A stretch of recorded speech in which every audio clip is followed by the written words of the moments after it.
Hi, everyone. Welcome back to Stories at the Edge. Excited to have you back with us today. I've got a guest. I got our VP, CEO of River's Edge Products, Bahar, with me. And we're just going to have a little fun, talk today, see what kind of inspiration we can get, what kind of insight he might have for us. So thanks for joining us, Bahar. Appreciate No problem. you taking the time. I'm really here for the coffee.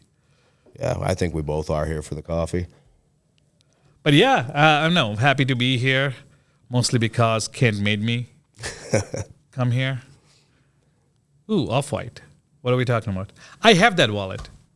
Oh, Renee got it for me. My wife got it for me, yeah. I don't know, for Christmas, birthday? I don't know, for birthday, I think. But yeah, I liked when they did this line where they put the tag there off, you know. And I think Off-White early days and when they did this line, this whole style was better than when he went to Louis Vuitton and became their creative director and the things. And I understand because he went to Louis Vuitton, you had to do certain things certain way. But I think Off-White gave him more freedom to do stuff he wanted to do, which was, I think, from a fashion design perspective, more groundbreaking. Mm-hmm. That put him on the map in a way. And it was a loss when he passed away because I think he was very talented. I think just with how simple that stuff is, oh my God, how well yes. it did is amazing, like very basic, but the guy just made a well-renowned brand off, like. Oh, 100%. Virgil Abloh was very talented, right? And I think that's why Louis Vuitton appointed him to change their style. Kind of reminds me of, what Gucci did back in the days when they brought in Tom Ford and kind of revitalized the line because Gucci was kind of losing its touch and people like Gucci is like old people's brand, and then Tom Ford came on board and brought that cowboy American fashion design kind of, and it just changed the way people looked at Gucci back in the day. So, I think Virgil Abloh was supposed to do that for Louis Vuitton and that was going to happen, but then again, untimely demise. So anyway, what are we talking about today? What do you want to talk about, Jake? First we're going to get to know you a little bit. Sure. So start out, what was your very first job? So in college, I had multiple jobs for one day because my dad was paying for my tuition and everything. So I would have a job for one day and then I'm like, no, I don't want to work. I just want to go party. But anyway, real first job was Ocean City Hotel. And part of the reason I got that job because eventually my dad figured out that wasting money on me was complete waste. So he just cut me off. So I had to get a real life job, right? So I left Ocean City, and it was sad actually because one time I went to get money out, and I was like, oh my God, I don't have money anymore, and it never happened. My debit card didn't have money, so I'm like, oh wow, this sucks, reality. So I had to leave, and I left Kirksville to go to Ocean City on a bus, Greyhound. I'd never been on a Greyhound bus. That was an experience. Yeah, I used to take plane from Kirksville to St. Louis and then plane from St. Louis to New York to go back home. And this was first time I got on a Greyhound, and it was, wow, I told myself I would never be in this position again. I would never depend on my parents or my dad, who's, not the best dad. What are you going to do? But, he did pay for my tuition, so he, that one thing I give him credit for. That helped me a lot. Anyway, went to Ocean City. One of my buddies was working there in a hotel, and he introduced me to this guy who was running this hotel. And, he told me to stay there for 2 weeks, and we'll talk and everything. And 2 weeks later, he offered me the night manager position there. And I'm like, we never interviewed. Why are you offering me this job? And he was like, well, no, last 2 weeks I've been noticing you, and that was your interview, if you can run this.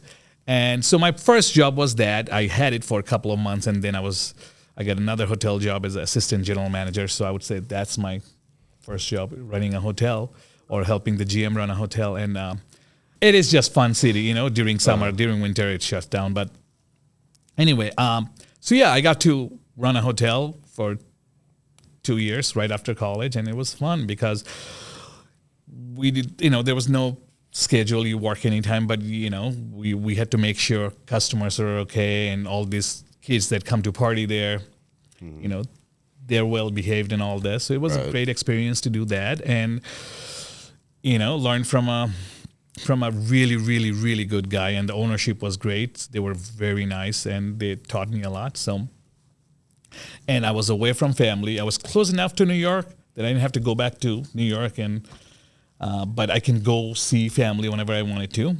But I was also away from Midwest, because after 5 years, I was tired of that. Yeah.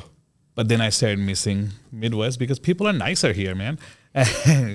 East Coast. I thought I was out, and they pulled me back. Yeah, right. And to be honest, Renee went back. She graduated. She went to Ocean City, and she stayed there for 6 months. And she was like, no, we don't like it.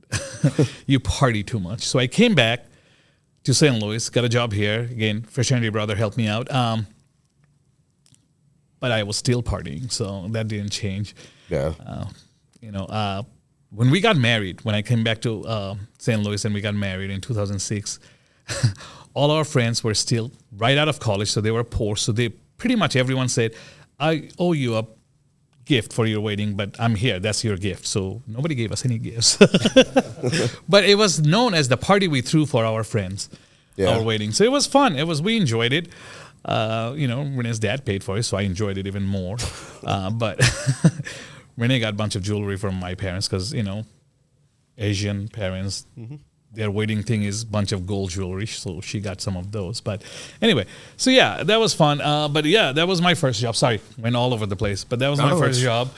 And yeah, it was a good experience because we worked all day and then partied all night, basically. Ocean City, party town, beach parties. So, can't complain. Right. So just a fun question. Yeah. What's the most unusual item on your desk right now? Rubber sandals that look like fish. Fish sandals. Yeah. Yeah. Got the samples for I those think today. that would be the most unusual thing on my desk right now. Fish sandals. I could probably agree.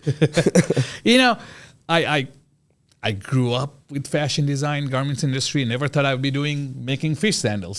So I never thought we'd be messing with them either. Like, I've seen them. I never thought I'd be working with them. Right? Like we carried them at one point in another company, but I never thought. I didn't know they exist, to be honest. I've seen other things, sandals, animal sandals, like, and all those, but never thought I would see realistic fish sandals. Yeah. Let alone I'd be, helping produce them and improve the quality and standard, or design them, all those. But hey, you never know. It's fun though. I enjoy doing what I do. We're having fun with it though. Yeah. And we want to do different styles, different animals. Like, we have plans to do different things with that. Yeah. So it'll be fun. I'm looking forward to it. So if you could travel anywhere in the world right now, where would you go and why? I'd go back to New York. I just got back from there, but I love holidays in New York, right? It's just, I think part of it because it's so magical and nice, and part of it is because people are nicer during holiday season compared to the rest of the year in New York. But if I could go anywhere, one thing I want to try, I want to go to Australia during Christmas time, just to experience, because, Christmas to me is, cold and that warm, hot cocoa or whatever, hot chocolate, all those things. And Australians are drinking beer during middle of summer and doing the Christmas thing. So I want to experience that. So I guess if it's not New York, then I would like to just go check out Christmas time in Australia. Okay. Yeah, that seems cool. I could see why. Like, especially if you're used to the New York experience, cold. Right, I want to do that, compare that. And the opposite climate than we're used to. And my brother used to live in Australia, and we used to talk on the phone, right? And he'd be like, yeah, I'm partying at a beach and people are nice and everything. And I'd be like, yeah, I'm cold here, but guess what? We have fraternities here. You guys don't have fraternity. That's why I come back, because he didn't, they don't. And I was like, this is better. It wasn't. I was in Kirksville. Yeah. And he wasn't at a beach and, doing all kinds of fun stuff. So, but yeah, I do want to experience that at some point. I think for me, within the United States, Salem, Massachusetts, it's like the top of my bucket list.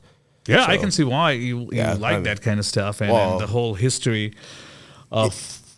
Don't you or your wife? My wife actually has an ancestor that was tried as a witch during the Salem witch trials, and she was found guilty of it. What they did back then was the burning at the stake was a thing in Europe. Here in the United States, they were hung, which. Actually, I don't know if I should have said that or not. We might have to edit it for YouTube purposes. That just got dark. That just got dark very quickly. Just like a little beep there. But anyway, so yeah, she was like 70 years old at the time when it happened. She had no family. She was accused of bewitching men and turning into a cow. A 70-year-old lady was bewitching men, turning them to cow. Herself turning into a cow. Herself turning. Okay. So what they did back then was after they went through. Wait. Did she turn cow first before bewitching the men, or like how does that work? No, she would I'm not sure. I'll have to ask, but I think it was like they were alleged that they could shapeshift. Oh, cool! So, how cool is that? Turn into other animals or appear as other people. In order to bewitch people, I haven't traveled very much. I've seen pretty much the whole southern part of the United States. I've seen most of the Midwest, and I've never been to the East Coast. I've never been to the West Coast. Yeah, okay. So I still have a lot to see. But if I could go anywhere in the world, it would either have to be New Zealand or Romania. Oh, New Zealand, of course. Lord of the Rings, and it's so pretty. It's so pretty. I have friends there too, and obviously my brother been there. Living there, but in Australia he went there. But I have friends there too and family. So yeah, no, New Zealand is so pretty. That's what I've always heard. My father-in-law's been there too. Has been there, so it is super nice and I mean, Lord of the Rings. Exactly, and not too far. So if River's Edge had a mascot, what do you think it would be? Ooh, I don't know. I didn't think about that. River's Edge. I mean, obviously, based on our, everything we sell and everything, it'll probably be some kind of fish, like a shiny Magikarp that you can transform into a Gyarados. That would be cool. But I don't think Nintendo would be okay with that. Look at that shiny Magikarp. Yeah, and then he turns into a red Gyarados. Oh, it's awesome. You want to see it? I have one. Oh, yeah? I just literally... evolved him 2 days ago. I had enough candy. Didn't you get enough candy? I just got a second one, and then as a result, I ended up getting Mew. Because of how did that work? It was a task, like a research task. Okay. So I had evolved. Right there. Yeah. So your really worthless Magikarp becomes one of the most powerful. Powerful, exactly. And then CP goes up so much. Speaking of Pokemon Go, favorite Pokemon character? Let's do two. Favorite and starter. It's got to be Mewtwo. Starter is not. Mewtwo because it's powerful, or Mewtwo because he's cool. Just from Pokemon 2000, he's the main. The movie? Yeah. Because that's what I grew up watching. Yeah. That was my favorite. Yeah. What's yours? My favorite is probably got to be Gengar. One of the OG ghost Pokemon. Yeah, Gengar is cool. Favorite starter? It's got to be Charmander because I love a Charizard. So who doesn't? What's your favorite? Who's your favorite starter? Whoever the water one was. Squirtle? Yeah, Squirtle. Yeah. Oh, that's funny. I was going to say. So, Lionel, my son loves Squirtle. Yeah. And the younger one obviously likes Charmander. So, water type. Oh, and what's funny is one's the other's weakness. Yes, I know. So they go at each other all day, and it's funny. But Squirtle is cool, and sunglasses and remember Yeah. those Squirtle. But everyone's favorite is Charmander, right? So Squirtle, the blue. I think they're both cool, but they're both OG and Kanto, right? They're both. Yeah. Yeah, one of the two of the three originals, and then you had Bulbasaur, which poor guy, like Poor kid. Nobody likes Bulbasaur as much. I mean, some people do, but it's the grass poison type, right? Bulbasaur was poison, grass. grass and poison, right? Oh, Yeah, grass, both. just grass type. So you got Charmander. Okay, those are the three, right? Charmander. I mean, because Pikachu is just the face, the mascot, and then Eevee is the pseudo mascot, like second, But Right. so you pick between Squirtle, Bulbasaur, and Charmander. That's your Kanto. Right. Unless you're playing the yellow version, which then you have to start with Pikachu. Wait, so yellow and what was the other one? Red. There was red, blue, yellow, And then, there was actually a green version Green. too, but not here. Look, the only time Pikachu is cool if it's Ash's Pikachu. Otherwise, it's just Yeah. If you could swap jobs with anyone in the world for a week, who would it be, and what do you want to learn from them? Kent. I will swap it so that I don't have to be here today, and I would have canceled it. I would learn again how to be cool, right, Ken? Yeah. See. Good deal. All right, I guess we'll go with a piece of advice for the viewers that are looking to achieve some goals in their life. So what kind of advice would you give to someone aspiring to reach a leadership position in their career? Keep trying. I mean, it's cliched, but you shouldn't give up on your goals, right? You should try. Nothing is too small or too big. Just and just even if it seems like really, really hard to reach or chaotic or whatever, just do little things at a time and keep trying. Keep the main goal in the back of your head and keep trying. Look at the bigger picture. And I think it's never too late to start. Like, I know it sounds super cliched, but it is true. Like, if you want to try something, I always am trying something new just for the sake of trying, Right. Like, because I like new things and everything. So I'm always like, I want to learn about it. You know that. Like, Yeah. I'm always trying to be like, I want to learn about that. If you're doing something and I think it's cool, I want to know more about it. It's just fun, right? So, always be open to learning, new things. It never hurts Right. to know. It may think like, I don't need to know that. But you really, if you like it, learn about it, keep trying. I've learned that myself too. Just the more you know, the better off you are, the more you can move forward. And, for me, I would say that somebody to achieve a goal is if you see failure, approach it from another angle.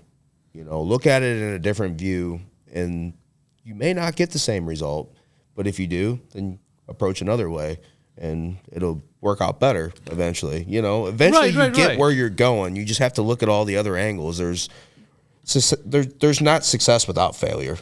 Right. And to be honest, failure is just another chance. I would say failure, it's just such a negative word. It's not failure. It's just another opportunity to try something different, like you said, or try trying a different approach. So I wouldn't look at it as a failure. I would just say, okay, it didn't work out the way you planned. Yeah. But let's plan it differently. Or, sometimes it's all about timing too. That's true. So That's a good way to look at it. But Godfather is just for so many levels. It's just every time I watch it, it's just, it's just fun. You can rewatch it. Another movie I like really well, or a lot, is Tombstone. Tombstone's a good one too. Tombstone. Superhero genre. What do you like from superhero? Superheroes. We're not doing this, right? We're just talking now. Okay. What you mean, like DC, Marvel, that kind of stuff, or Yeah. favorite superhero movie? Favorite superhero movies. Hey, Tombstone. Have you ever seen it? Oh yeah, I No, him. Oh, dude, it's a good. You got to one. watch it. It's Wyatt Earp. Val and Doc Kilmer as Doc Holliday. Oh, It's his best role ever. His greatest performance by Val Kilmer was you got to Doc see Holliday. the shot glass scene. Oh, Val Kilmer. Have you ever seen Top Gun? He also played Batman once. Batman Forever with Nicole Kidman. Yeah, he was the Joel Schumacher's Batman. He was before Clooney. No, Val Kilmer did. Yeah, Val Kilmer was good, but this is his best role. Played Jim Morrison in The Doors. Doors with Meg Ryan. That was really good, and I still say this is his best role. Kurt Russell was the main character, and still say Doc Holliday stole the show. Oh yeah. Like, because you remember the Ringo was like, I have many friends, like I don't, like, wide variety, and then I'll Be Your Huckleberry. Yeah. It's such a good movie. My favorite scene in that is the shot glass Yeah. gun twirl. When he does the whole thing. You should watch it. It's such a fun movie. But I also like the Kevin that Costner era of rendition Western it. movies, like, spaghetti Western. Yeah. The Man with No Name. Yeah. With Clint Eastwood. Clint Eastwood with A Few Dollars More, Good, Bad, and Ugly. Yep. And that was such a good era of Sergio Leone, right? That's what. Yeah. I'm not in That's like the shot, your shot glass scene. When he's there's this iconic scene where like they're doing a gun twirling like duel or whatever, And trying to he does show it. each other up, and Doc Holliday's just like, pfft. Yeah, it's an awesome movie. Obviously loosely based on true story, but I still think this is the best Wyatt Earp version, because Kevin Costner did one version of this too. It was called Wyatt Earp. Yeah, but this is better still. Yes, I liked Young Guns. Also. Oh, that was fun. That was a good soundtrack too. That Young Gun 2, right, had a good soundtrack. Yeah, Which one is Bon Jovi? That's the second one. Yeah. Oh, by the way, Hateful Eight also had Kurt Russell, because Tarantino loves Kurt Russell. Oh, he was in quite a couple. He was in Death Proof. and Death Proof. That's what I'm saying. Planet Terror. No, One he of was them. only in Death One of Proof them. because he drove I the wonder Death the Proof one car. he did, not Rodriguez did. The one, because Rodriguez did one and Tarantino did the other one, right? Planet Terror and Death Proof. Didn't one Rodriguez, one Tarantino? Yeah, they were connected though. Yeah. And then all the fake trailers. I think Planet Terror was Rodriguez, and I think Death Proof was Tarantino. Death Proof is the one Kurt Russell plays the stuntman. The stuntman with Rosario Dawson and everyone else, right? Yeah. And Planet Terror with Rose McGowan, and she loses her leg and all that, right? That's she had the machine gun leg. Yeah. That's such typical. I Like know. Tarantino and Rodriguez had fun with it. Oh yeah. Whoa. Yeah. I remember that scene. I remember going, oh shit. Like, Yeah, I think Jennifer Jason Leigh knew, but Well, so what happened? Was responsible for ouch. it in time, So yeah, it was like $1 million guitar or something like that, just destroyed. Ouch. that was a very valuable guitar that they. So after that, Mark It was probably a priceless guitar. it was. Exactly. You can't replace that, so. Never. Oh, Queens. It's still Queens because, mostly because Spider-Man. No, but, it changed. It used to be a nice Irish neighborhood, so, now it's more South Asian part of it. But no, it's just Queens is just, it's smelly, but it's home almost.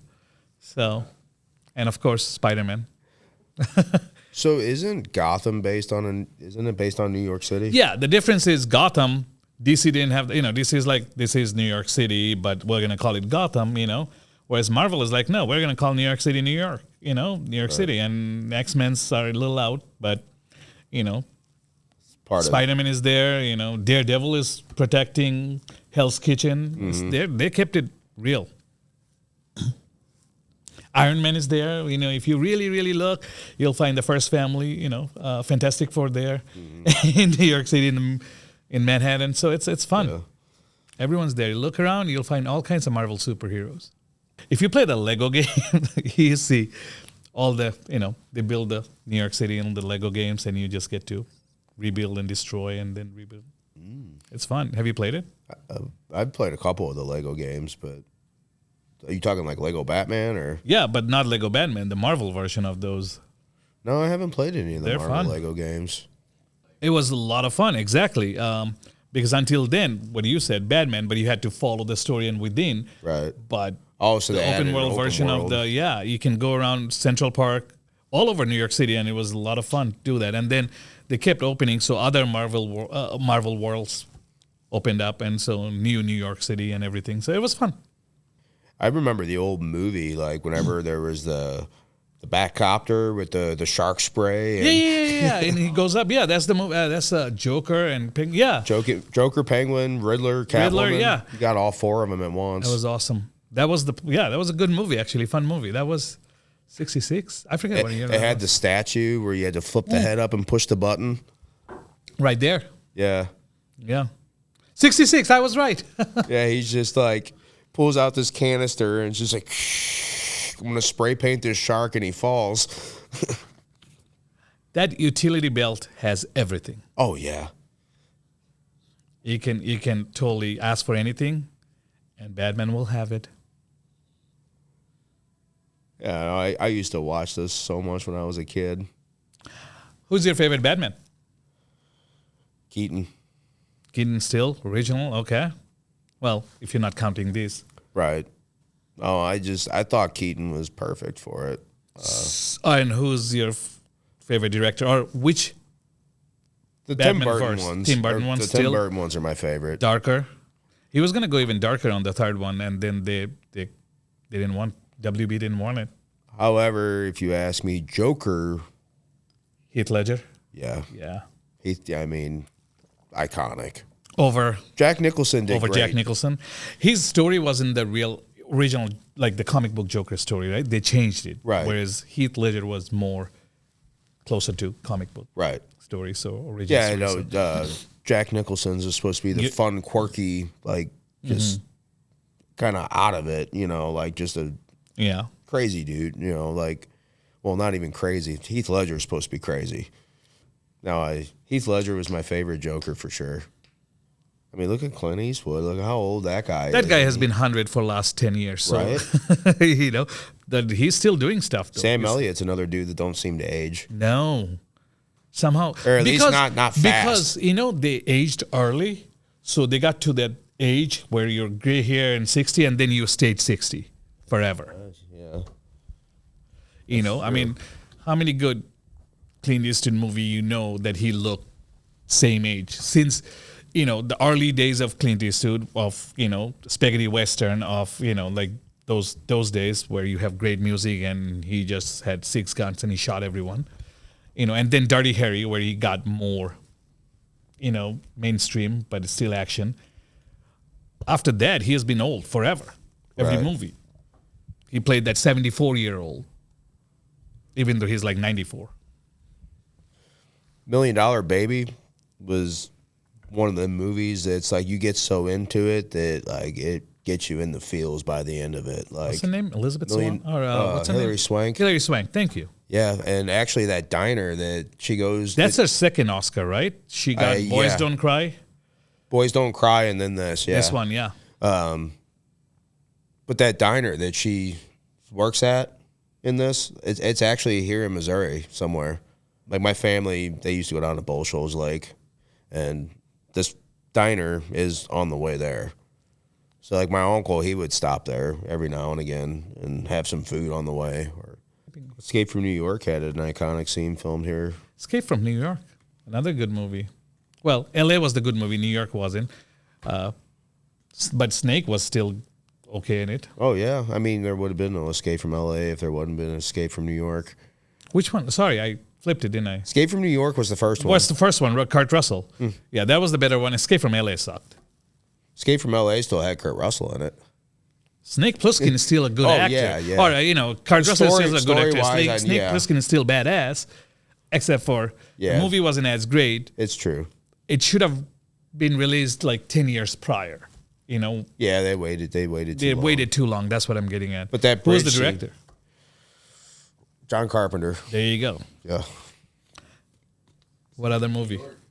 What other movie does John Carpenter do? That you like? Halloween. That's your He favorite did genre? Ghost of Mars. He did Which one? Ghost of Mars. I actually kind of found it as Oh, I a love cheesy, that fun movie. movie. The love that soundtrack movie. was good. It was a fun movie. People did, whatever. But Vampires with James Woods yeah, and Stephen Baldwin. Or no, I not like Stephen. Ghost of Mars. It was Ice Cube. and Ice Cube and Natasha Henstridge. I forgot her name. Oh my god! But she was in Species. It was a fun movie. Jason Statham. That's early Jason Early Statham. Jason Statham. Lock, Stock era. Uh-huh. So there you go. All right. Well, I guess we're going to wrap it up then. Good, because I'm out of coffee. I am almost too. Thanks for joining us today. Appreciate you taking time out of what I know is your very busy schedule. No problem. Kent made me do it. So. All right, everyone. Thanks for joining us today. We'll see you next time. Until then, don't forget to check us out on social media. Like, subscribe, check out our websites. We'll see you next time. Have a good one.